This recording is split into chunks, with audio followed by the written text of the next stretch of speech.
Velkommen til vores brugervenlighedstest.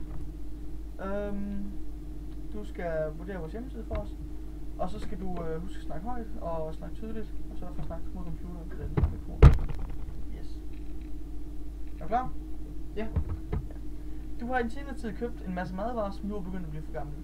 Du har ved hjælp af de sociale medier hørt om produktet Quick Wasting, og du har faktisk set flere af dine venner bruge det med succes. Så du vil se nærmere på det. Så opgave 1, find Quick Wasting hjemmeside. Ja. Så vil jeg google Quick Wasting. Yes.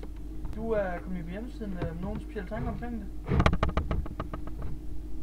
Ligner en normal hjemmeside. Yes. Du synes produktet virker meget interessant, så du beslutter dig for at finde ud af noget mere om, hvordan du kan få fat i produktet og hvad det koster. Så prøv at finde nogle informationer om produktet. Så går jeg ind på service. Og der står der lidt om, hvad den gør.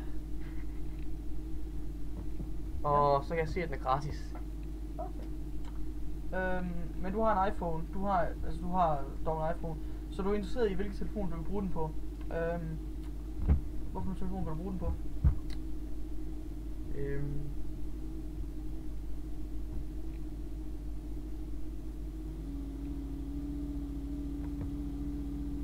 Du kan bruge den på... Det skal du finde ud af. Ja.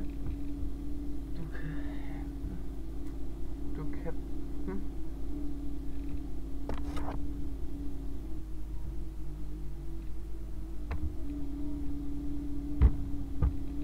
Du kan bruge den på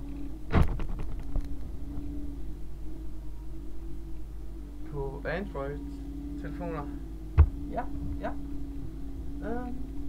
Yes. Du er også interesseret i, hvilken baggrund der er for denne gruppe eller firma, som vi har. Og det synes du vil være interessant, fordi den kunne give et hint om, hvordan appen vil være.